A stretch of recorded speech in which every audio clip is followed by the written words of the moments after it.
waa dhagax dhiga qayb kale oo uu yeelanayo cisbitaalka daryeelka bulshada ee Warshiikh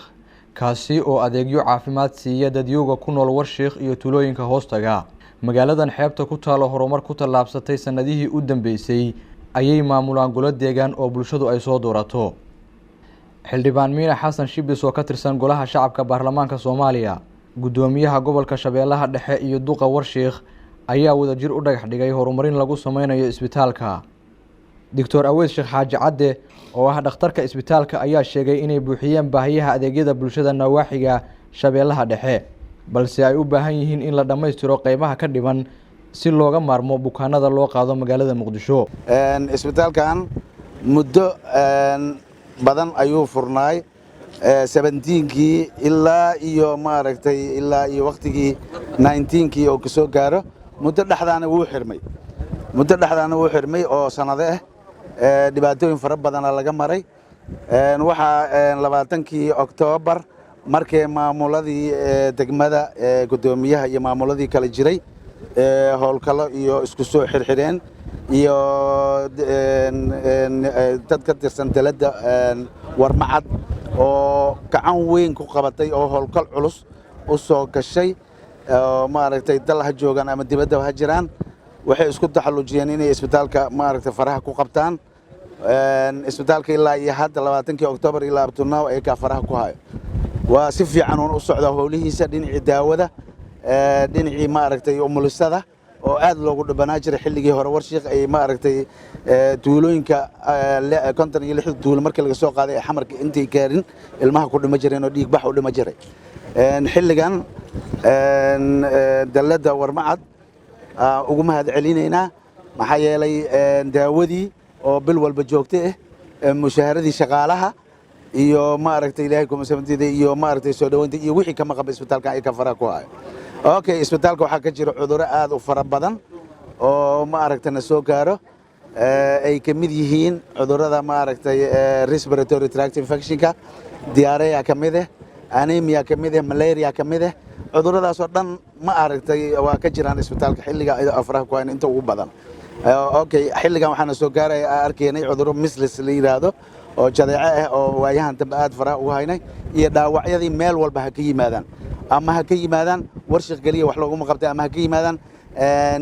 dheer dhulkan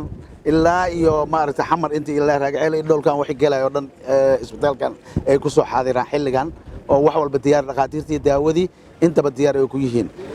dalada Warmacadna khayr Allah ka siiyo waa nimanka hore u marshay isbitaalkan aad iyo aad u mahadsan yihiin madaxda halkan iskugu timiday duqa degmada Warshiikh Xasan Xaaji Dalafey ayaa sheegay inay ka shaqeynayaan horumarinta kaabayaasha bulshada. maanta waxaa inoo sharaf ah inaan maanta feeskii labaad ee hospitaalka degmada Warshiikh in halkan aan ku dhagax dhignay iyadoo marxalado kala duwan oo soo maray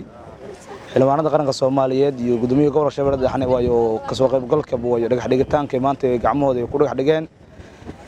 iyadoo ay jirto waayo taariikhda maanta taariikhda bisha 10aad 2020 oo nasiib u yeeshay in la dhameystiro feeskii labaad ee hospitaalka degmada Warshiikh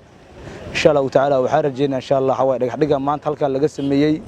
qorshayaashii amba waayo kaalmihii ka dhinay isbitaalkii oo gabagabadiisa heeday in oo maanta bilowday dhamaan doon insha Allah haduu Allah ka raali noqdo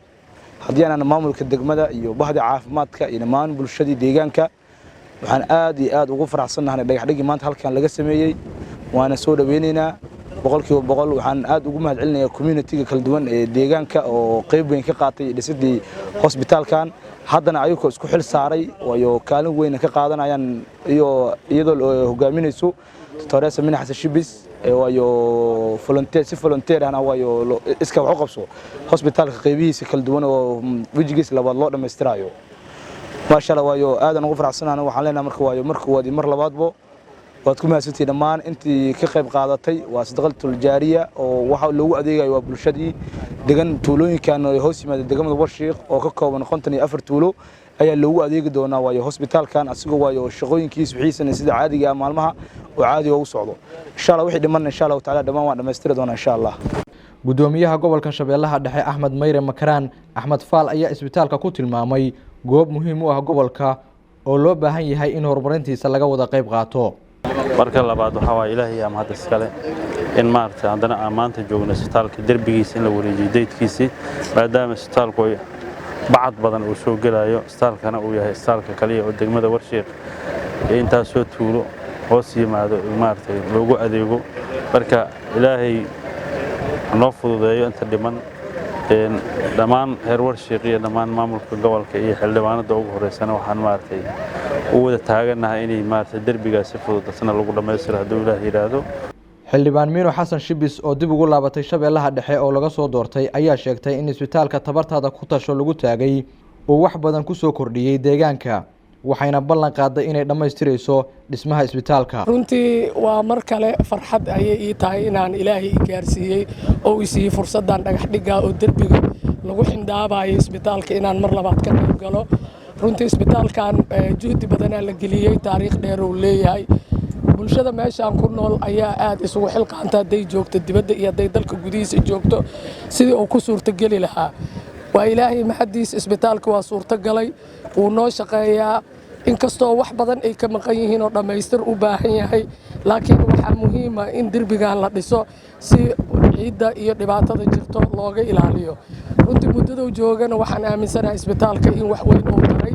waxaana farxad ah degmooyinka ama tuulooyinka hoosta deegaankan inay fursad u helayaan meeshaan inay ka shaqeeyaan aniga oo kamid ah xildhibaanada qaranka aniga oo kamid ah dadka ka soo jeeda deegaanka waxaan leeyahay waa farxad waana bogaadinayaa waxaana ballan qaadayaa wixii oo awoodayda karaankayga inaan ka geysto sida ay ku suurta gali lahayd derbigan inuu dhismo sida ugu dhaqsi badan howlaha u dhiman isbitaalka in loo dhameystiro madaxda ka soo qayb gashay iyo dadka badan oo community-ga reer Warshiiqna aad iyo aad aan ugu mahadcelinayaa kulligiin waa mahadsantihiin cid kasto markay dadaasho wixii ay rajaynayso way gaaraysaa anigu isbitaalka qaaliyo ugu yahay maxaa jira xirfadayda caafimaad waaye waana fahmayaa baahida loo qabo waa fahmayaa waxa ka maqan waxaana diyaar u ahay haddaan joogo oo aan dalka ku suganahay iyo haddaan jooginba inaan isbitaalkan il gaara aan ku hayn doono sida ay ku suurta gasho oo meesha loogu talagalay oo u gaaro. Maxamed Muuse Tarsan warbaahinta qaranka magaalada Muqdisho.